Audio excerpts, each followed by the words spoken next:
Bismillahirrahmanirrahim. Bismillah wa bihamdih. Assalamualaikum warahmatullahi wabarakatuh. Alhamdulillahi rabbil alamin. Wa bihi nasta'inu ala umurid dunya waddin. والصلاة والسلام على أشرف الأنبياء والمرسلين سيدنا محمد وعلى آله وصحبه أجمعين. رب اشرح لي صدري ويسر لي أمري واحلل عقدة من لساني يفقه قولي. أما بعد. Puji syukur kehadirat Allah Subhanahu wa Ta'ala yang telah memberikan kita berbagai macam nikmat. Nikmat iman, nikmat Islam, nikmat kesehatan, nikmat kesempatan, sehingga kita bisa melaksanakan tugas-tugas kita sebagai hamba Allah yang insya Allah selalu menjalankan perintah-perintah Al-Quran maupun Al-Hadis, perintah-perintah Allah Subhanahu wa Ta'ala yang terdapat dalam Al-Quran dan perintah-perintah Rasulullah Sallallahu Alaihi Wasallam yang terdapat dalam hadis beliau Sallallahu Alaihi Wasallam. Salah satu kewajiban kita sebagai umat Islam adalah menuntut ilmu pengetahuan, baik ilmu pengetahuan agama dan ilmu pengetahuan umum, sebagaimana yang telah disabdakan oleh Rasulullah Sallallahu Alaihi Wasallam. Talabul ilmi faridatun ala kulli muslimin wa muslimatin. Kewajiban atas semua umat Islam, baik yang laki maupun yang perempuan, untuk menuntut ilmu. Jadi merupakan suatu kewajiban, faridatun, faridah atau fardu, wajib. Namun di dalam kita menuntut ilmu pengetahuan itu ada ilmu yang wajib ain hukumnya. Jadi hukumnya ada wajib ain bagi setiap umat Islam, seperti ilmu tauhid, kemudian juga ilmu fiqh. Itu adalah contoh dari ilmu yang fardu ain, yang wajib bagi setiap umat Islam, wajib menuntut yang namanya ilmu fardu ain. Kemudian ada juga ilmu fardu kifayah. Kalau ilmu fardu kifayah itu, kalau sudah ada di antara sekian umat Islam yang telah menuntutnya di dalam suatu kampung, maka tidak lagi wajib atas yang lain. Itu bedanya fardu kifayah dengan fardu ain. Kalau fardu kifayah, cukup satu orang melaksanakannya sudah menggugurkan kewajiban yang lain. Tapi kalau fardu ain, wajib dituntut oleh setiap umat Islam, walaupun sudah ada satu yang menuntutnya, itu fardu ain. Jadi walaupun sudah ada yang menuntutnya dalam satu kampung, tetap berkewajiban yang lain kalau fardu ain. Nah sekarang sesuai dengan pembahasan kita, yaitu menuntut ilmu. Ilmu yang kita tuntut dalam kesempatan ini adalah merupakan ilmu fardu kifayah. Jadi masuk dalam ilmu fardu kifayah, yaitu mempelajari ilmu nahwu. Di dalam kitab Al-Qawaqihun Nahwiyah yang membahas dasar-dasar ilmu nahwu ini sudah kita jelaskan, kita pahami, kita juga sudah mengadakan berbagai latihan-latihan, baik di pasal 1 maupun pasal 2. Jadi pasal 1 sudah selesai kita bahas, pasal 2 pun juga sudah kita selesaikan. Dan pada kesempatan ini kita masuk ke pasal 3. Jadi di pasal yang ketiga ini kita membahas definisi fi'il.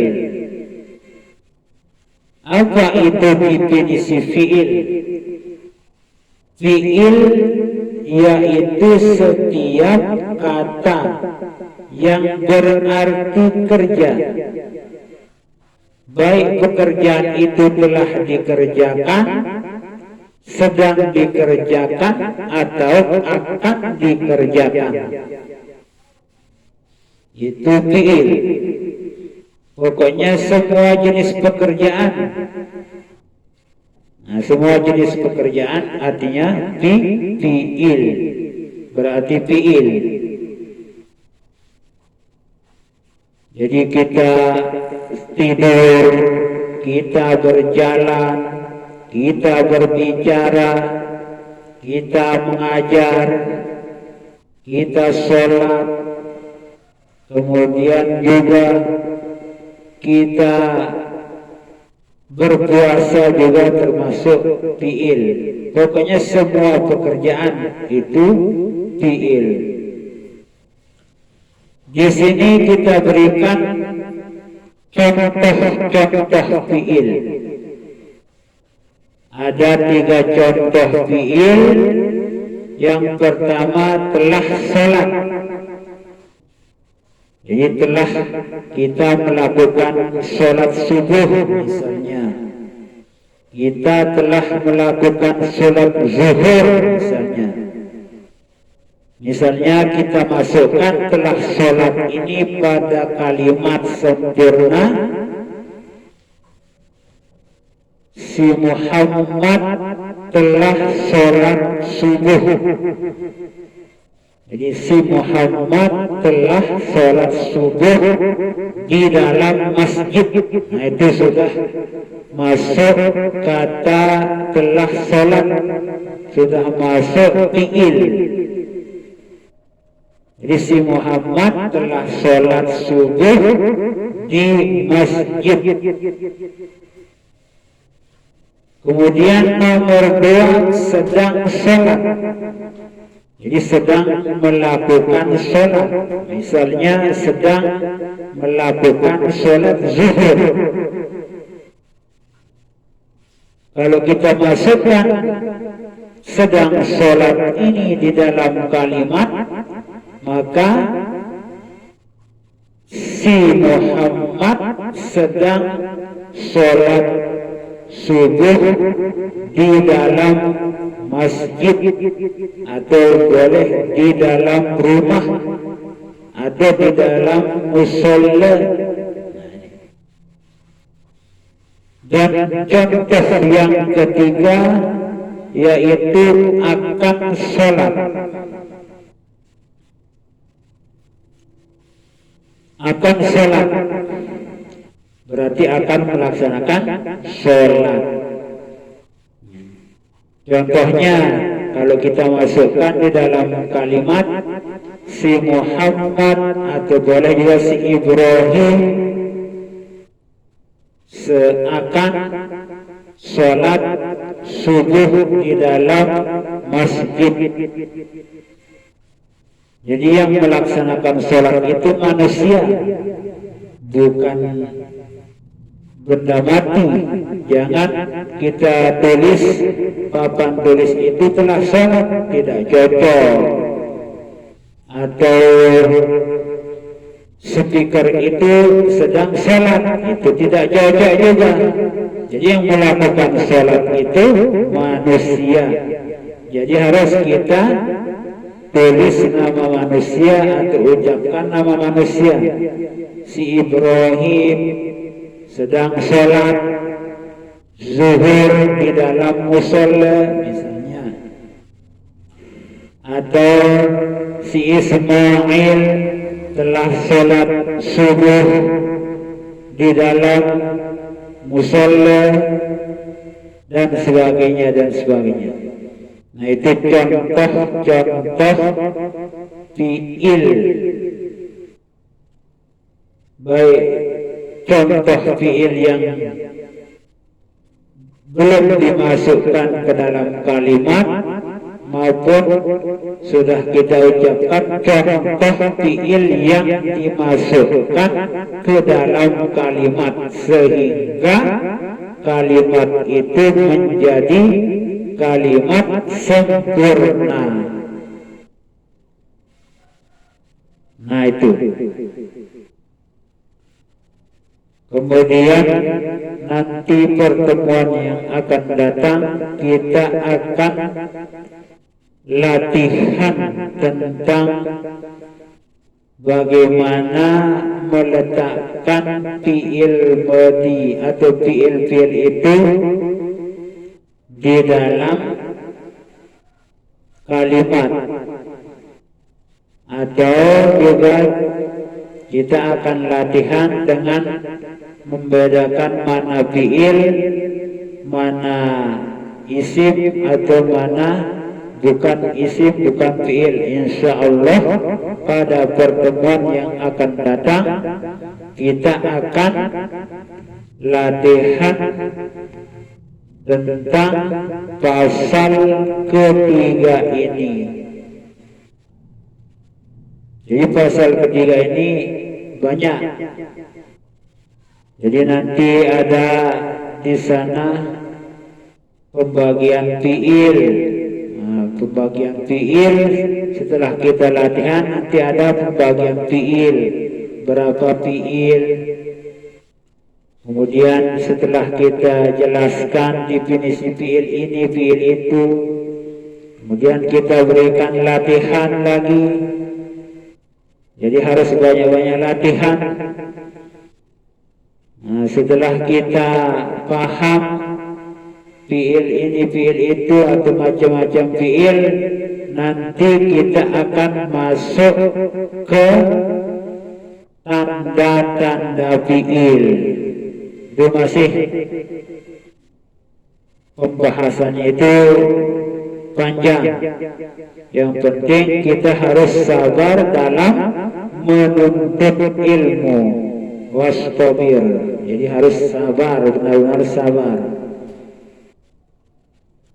Sa'ubbika an tafsiliha bibayanin. Nah, itu di dalam kitab Ta'limul Muta'allim. Sa'ubbika bibayaniha an tafsiliha. zaka'un wa hirsun wa ijtihadun wa istibarun. Harus sabar, benar-benar sabar dalam menuntut ilmu. Jadi kalau kita benar-benar sabar, insya Allah kita dapat ilmu pengetahuan. Tapi kalau kita bisa melaksanakan yang 6 ini, baru menjadi pelajar pesantren yang benar-benar sukses, seperti para ulama. Para ulama itu benar-benar bisa menjalankan yang 6 macam itu.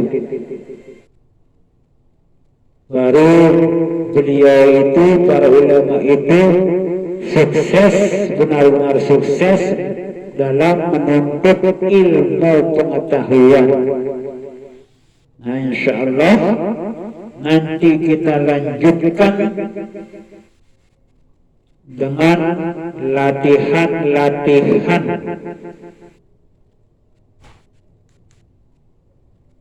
pada pertemuan yang akan datang. Wallahu a'lamu bissawab, wallahu muwaffiq wal hadi ila sabilir rasyad. Wassalamu alaikum warahmatullahi wabarakatuh.